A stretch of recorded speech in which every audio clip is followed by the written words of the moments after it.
Hi, thanks for joining me. Again, it's been a little while since the last time that I've done anything. I'll give you an update on the truck and what's going on with it, if you like. I've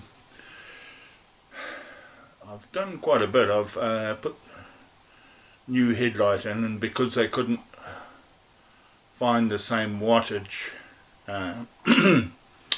I actually put two headlights in, so I guess that's twice as good as before. Um, they're way out of alignment, but I spent a bit of time at the vehicle testing station talking to the guys there, and they've got the apparatus to adjust headlights properly. So I think they'll do it. They they spend a lot of time teasing me, and if I was thin-skinned, I would have burst into tears at some stages, I think. But they were really helpful, and they suggested this and that, and uh, so I've booked in for the brakes to be fixed. The brakes are okay. It's just that I think they're kind of adjusted for having a full tank of water in the back. When you first start it up, you just touch the brakes and you shoot through the windscreen. Um, as as you do a bit of driving, it sort of calms down a little bit. Um, the the guys at the testing station said, well, we're, as they put it, we're arseholes, but we're not that bigger arseholes. They says if it's mildly bad, they can put up with it, but really, I don't like it the way it is, so I'll get it fixed before I go for a certificate of fitness anyway. I've repaired the leak in the exhaust. I haven't done anything inside the truck yet, but I've spent, as I said, quite a bit of time at the testing station talking to the fellas there. They tell me I haven't got a fire truck, I've got a red water truck now because it hadn't got a siren or lights anymore, and yeah, they sort of made a big point of it. But that was their way of having a bit of fun for the day, I guess. They did tell me on the registration, if this letter here was an L, there was going to be lots of problems. But because it's a K, apparently that's fine. It can just get a certificate of fitness. It's not all plain sailing like I thought it was going to be. I thought, because it had been done before, I'd be able to take the tray off and just hook a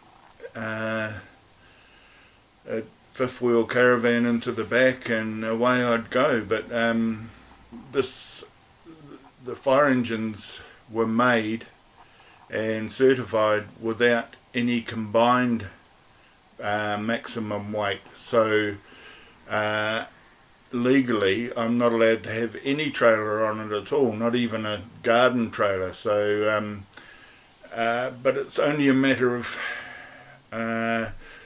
changing something in the, I don't know, in the records, and they put me onto the guy who's actually fixing the brakes. They put me onto him. He did exactly the same with exactly the same fire engine as I've got, and he spent months, emails backwards and forwards and left, right and centre. When I went in to talk to him, because the testing station guy says, look, he'd go and see him. He's quite approachable in that, and he was. He actually emailed the guy while I was there saying it's exactly the same fire engine, everything's exactly the same, can I have the same as him? He didn't have to do anything. He just had to prove that he had this and that and everything else to get his combined vehicle weight. But the registration, like they put down on mine, they've put down the engine number. On his, they put down the chassis number, which are two different numbers, and it's made it quite sort of awkward, because now he's trying to say it's exactly the same fire engine, but it's got a totally different type of chassis number. So I left it with him, and he's quite willing to spend quite a bit of time fixing it up, which is absolutely great. His chassis number from memory is 10010, and my chassis number is 10011. So they probably followed each other down the assembly line when they were made. But numbers have to match, and no matter what we tell people, you have to have proof of this and that and everything else. But hopefully it's getting the brakes done on Tuesday, and I hope to take it into the testing station and get a certificate of fitness on the Wednesday. And that should sort of, by then he might have an answer from the Department of Transport guy about the combined weight. I don't know, we'll have to wait and see, I guess. The other thing that is a bit depressing is I got a form to re-register the truck, and it came through and it said it was a fire engine, and to register a fire engine is $60 a year, or $58 a year, I think it is. And I thought, oh, well, this is great, I'm going to get away with that. But the testing station guys, they sort of tut-tutted and shook their heads and says, no, we're sorry about that, but as soon as we give it a certificate of fitness, we put it through as a private vehicle, and it's a tad more expensive than a private car, like maybe twice as much. I'm really not too sure what the price is, but my $50 or $60 has gone out the window now, so yeah, that's a bit sad, but never mind. In New Zealand,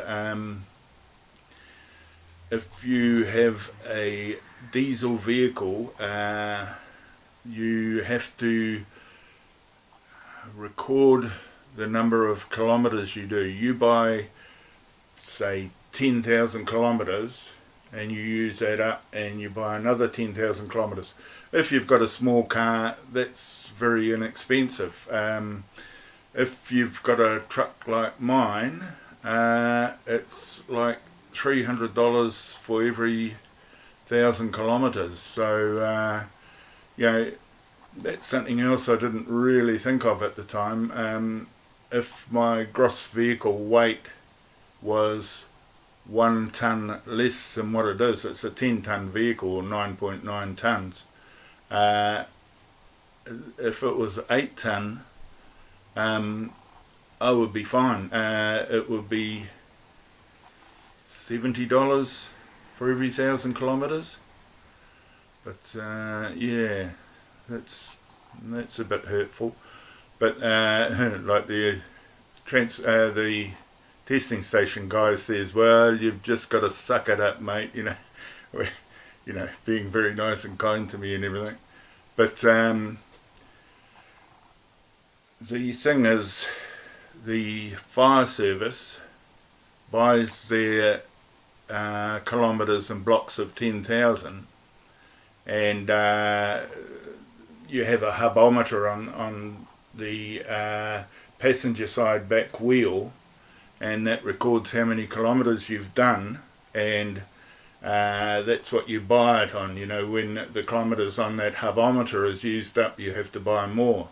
But the good thing is I've got 6,700 kilometres on my hubometer to use up, so that's going to take quite a long time, just going from town to town occasionally, you know, and visiting places. So that's one thing, I guess. And you can't lower it. I said to them, well, look, once I take all the back off, it's not going to be a big heavy truck anymore. You know, it's not going to be filled up with 2,000 litres of water and hoses and people and this and that and everything else. And they says, well, it doesn't matter. You know, the weight limits are put on by the manufacturer and not by anyone else, and they can't change what the manufacturer has put on.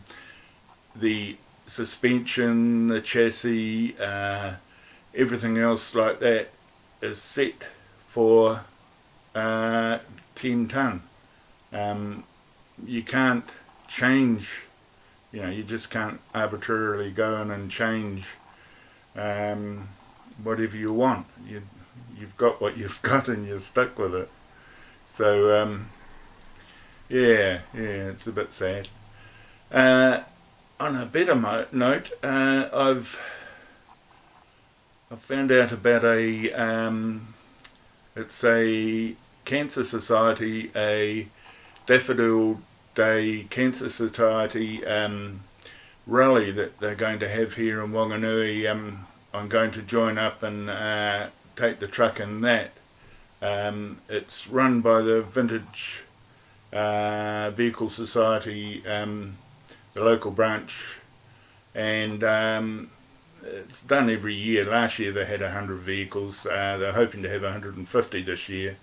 It costs $10 to enter, and you go on a rally course. You try to find different places. There's cryptic clues about this and that and everything else, and there's easy courses and hard courses, and you get points for completing it and being the first and things like that. I can imagine me not even finishing it, let alone getting any points, but there you go. It's going to be a real fun afternoon. I'm going to have to take someone with me that knows Wanganui a lot better than I do, because you know, my knowledge of the surrounding district and things like that is pretty limited. I only go where I need to go, and that's it with me. But I'm looking forward to that. That's the 22nd of next month, which is a Sunday, and it's an afternoon, so I don't even have to get out of bed early or anything to do it. So that's something I'll look forward to, and of course I'll have someone filming everything, so you know, there'll be a bit of a record of it, and I can put it on my channel when it happens. But that's really all I've got to say about the truck at the moment. It's still running well. I drove it around town, you know, to the brake place and, you know, things like that. So, you know, everything's tootling along nicely in it and that. It's certainly a reliable vehicle, but it's not going to be the cheap vehicle I hoped it would be. But never mind, you win some, you lose some. Okay. Right, what made Tom? Now, last time, on my last video, I spoke about a car accident I had where we hit a bridge. Now, a couple of people, couple of subscribers asked me about it, and with the low number of subscribers I've got, that's quite a high percentage of my subscribers have asked me what happened afterwards. Well,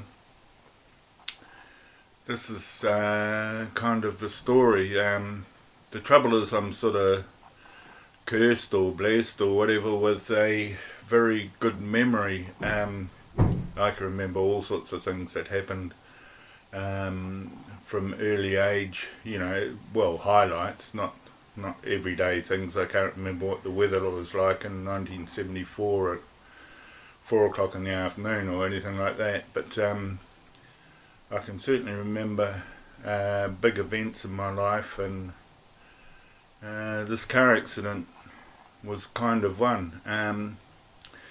It was a 1956 or 1957 Holden, FE Holden. When we hit the bridge, as I said, the car tipped right over and righted itself again. When we first hit, my friend who was driving went straight out through the windscreen. He got his head stuck in a creek, and because he was still half comatose and that, he would have drowned if our friends didn't find us. But when it tipped over, it threw me. I can still remember clearly being thrown around inside the car, but it threw me into where the driver's seat sort of was. The steering wheel went out through the driver's window. The engine came up through the cowling.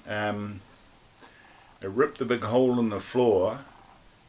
I think probably what happened was I put my hand on the dashboard and my knee and sort of turned to the side, still looking, as I saw it coming. I mean, I wouldn't have had time to grab the steering wheel and twist it or anything anyway, but having my hand on the dashboard sort of shattered my wrist in lots of places. It's not very good now, and my leg, my femur, got what's called a spiral fracture, where the bone twists and breaks at the same time and sort of shatters a bit. As I say, I can remember talking to my friends when they came back. They were asking me, what's wrong and that, and I says, I think I've broken my arm, and I'm pretty sure I've broken my leg because I couldn't move either of them. My good arm was over my eye because I had a whole lot of glass inside my eye. The windscreens in the 1950s weren't safety glass, and I don't think this one was even laminated glass. It just shattered, and there was slivers of glass and all sorts of things like that.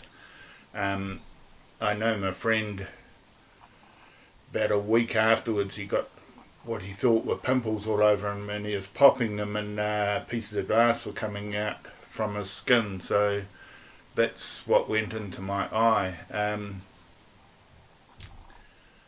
When the ambulance and the police arrived, no one could sort of work out how to get me out of the car, because maybe it might tip over, I might go down the bank, and all sorts of things like that. There was a police sergeant there that he had it in for my friend, and my friend, he'd been winding him up for years, well, not years, but months anyway, and they were sort of mortal enemies, but because of all the blood and mud and all the chaos and that was going on, he didn't realise that who my friend was there. So he's decided he'd be the one who'd be the hero. He jumped up on the bonnet and grabbed both my hands, even though my wrist was broken pretty badly, and my leg was kind of stuck through the floor, my broken leg, and he just wrenched and twisted and pulled and wrenched, and he finally dragged me out through the windscreen. That part of it I don't remember. although my friends told me afterwards I made quite a bit of noise while he was doing it, and I'm not surprised, you know. Just remembering I'm only 15 when this all happened, so you know, it's 15-year-olds, they aren't as tough as when they get older or anything. But anyway, we got loaded into the back of the ambulance. My friend was refusing to talk to the police. There was another policeman there, and he said to me, he says, you know, who are you? And I told him my name and address and all that sort of stuff, and who's your friend? And I says, that's my brother. And I gave my brother's name and the same address and everything else like that. And my brother turned up to work on Monday. Everyone that he worked with was really amazed that he had turned up, because you know, the local radio station gets hold of the police records and things like that, and it was over the radio that my brother Bill was in a bad car accident on the weekend, you know, and they were amazed that he had the fortitude to come to work. It wasn't till a few days later I explained how come the mistake was made. He thought it was all quite amusing too, but because my friend, he'd been to Borstal less than a year. He'd been released, and it was for driving offences. It was going to be another 4 years probably before he could even apply for a licence again. You know, it's just not something you do to a friend, you know. You don't dob someone in for that. I knew I was going to be incapacitated for quite a while, and if I got had up for drunken driving, you know, by the time I was mobile and everything else like that, I figured, well, you know, that'll be the time that my licence will be confiscated and I'll have it back by about then, you know. So that was my thinking at the time. We got transported. In those days, they have, the ambulance was what's called load and go. They get to an accident scene or anything like that. There's no paramedics or anything to work on anyone. They just throw you in the ambulance straight to the hospital, and then they do the work on you then. So by the time they got to the hospital, you know, I was in and out of it a little bit, I think. But I remember quite clearly being laid out at the outpatients or the accident and emergency department, and at one stage I remember sort of sitting up a bit and seeing my leg, and there's just a stump of my leg sticking up, and the rest was just flopped down on the bed, all twisted around and things like that. Yeah, I sort of, you know, I was yelling out, "Look at my leg! Look at my leg!" And they said, "Yes, we know." In those days, in 1970, there was a matron that would run the hospital, and they were evil witches, you know. This one was particularly nasty. She was bigoted. She was, you know, everything that's bad about someone she was. And she decided that a 15-year-old shouldn't be drinking rum all day and driving a car, and you know, it was probably 12 hours, you know, from when we started drinking till when we had our crash. So to teach me a lesson, no drops in my eye or anything like that. She had one nurse holding my eye down like that, another nurse holding my eye like that, and they got a cotton bud, and I can still remember seeing the cotton bud coming towards my eye, and they scraped all these slithers of glass out of my eye. Now that, you know, when someone asks, 1 to 10 pain levels, what are you at? I know what 10 feels like. That's what that was like, that was pretty bad, and thinking about it, I can feel it now almost. They just bandaged my wrist up at that stage, and then someone grabbed my foot to put traction on it, and bang, that's all I can remember. I can't remember anything till the next day, waking up in the hospital bed with a bandage around my leg and around my wrist and a patch over my eye. The patch stayed on for, I think, about 6 weeks. They took it off because the white of my eye was starting to discolour, and they were worried that it might sort of affect my sight a little bit. But even taking the patch off, light was really, really bad on it. It took a long time. I guess it was the cuts in the eye itself, but I just had to have my eye closed all the time. They tried to force me to open it all the time. Every time they saw me, they'd tell me off for not having my eye open and things like that. But I know what it felt like. In fact,